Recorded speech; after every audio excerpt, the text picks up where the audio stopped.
Right on now. Or something means. Just a few questions. One of them is from your statements.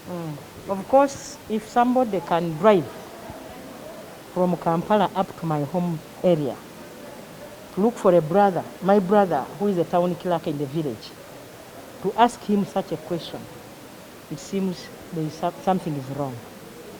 So I don't take that lightly.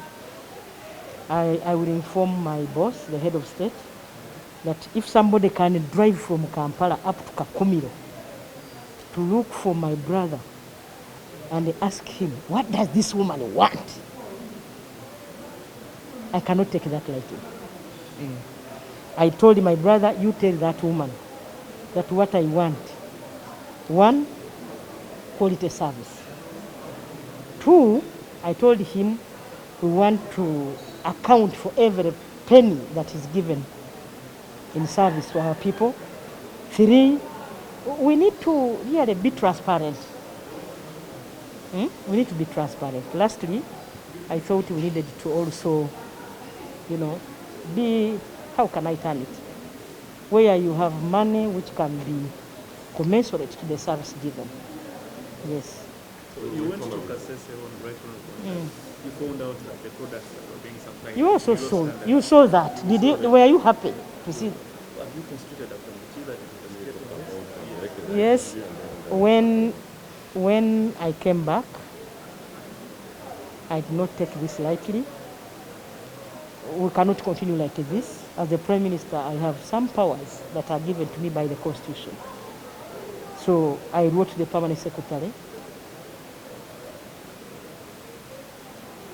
directing him on the following. 1, I wanted to know who were the contractors. I wanted the report. 2,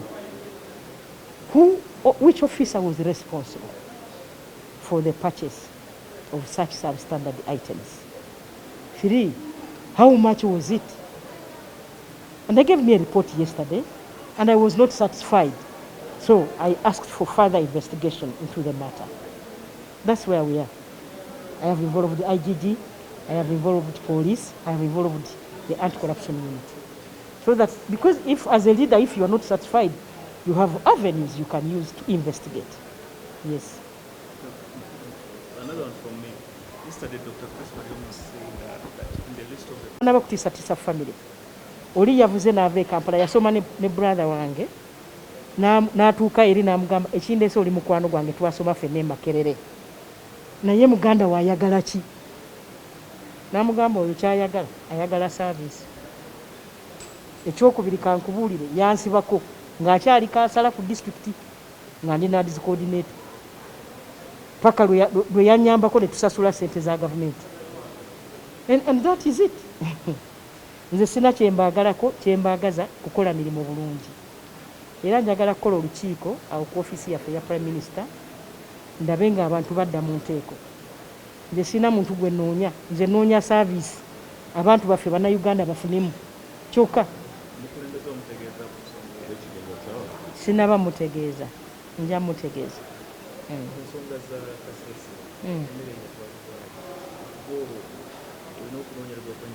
Yes, kati ebintu bye nagaana byakomyewo. Ekyo kimu. Ekyokubiri nawandiika nga mpandiikira Permanent Secretary ne mugamba njagala okumanya baani abasaplayinga ebintu ebyo, ani avunaanyizibwa yakola ensobi zino, n'aba ani atakola due diligence. Auditor kyaya kirimu kino kubanga nga tondateeka mu store, auditor asooka kola ki? Okwekenneenya n'okuverifyinga. Byali bya ssente mmeka? Baabigula ddi? Kati nampeereza report yesterday. Report nagirabye ne sibeera satisfied. Ne mpandiika nga mpandiikira abakulu be mbagambyeko, ofiisi ya IGG, ofiisi ya Nakalema ne ya anti-corruption ne police investigative arm of government. Kati nize report nabawadde ennaku 3 bagireete tutandikira awo.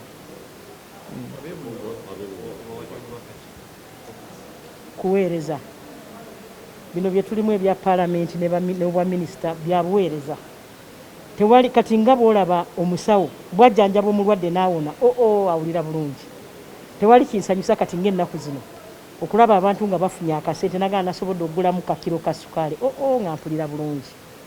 Ekyo kimpa satisfaction ey'enjawulo.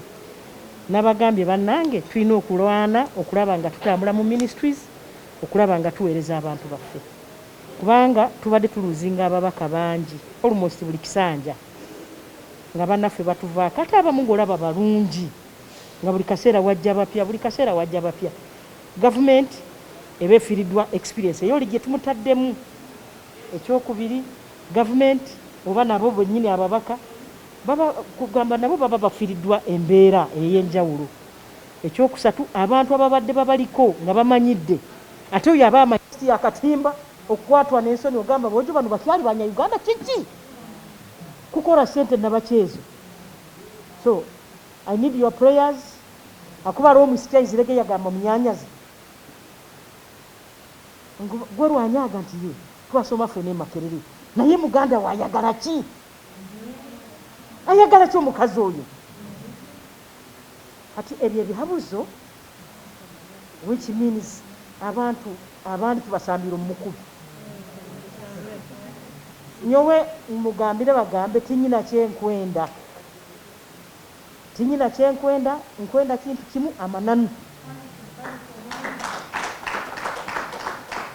Tinyina kyenkwenda, nkwenda kintu kimu, abantu bafune ekyo kye basaanire kufuna. Nk'Abanyayuganda Yesu omuntu akubundabunda abalina ebizibu naye kandi kumwongerawo ebizibu bindi. I'm sorry, but that has been my trend. That has been my way of doing things from childhood. So they will just cope up with me.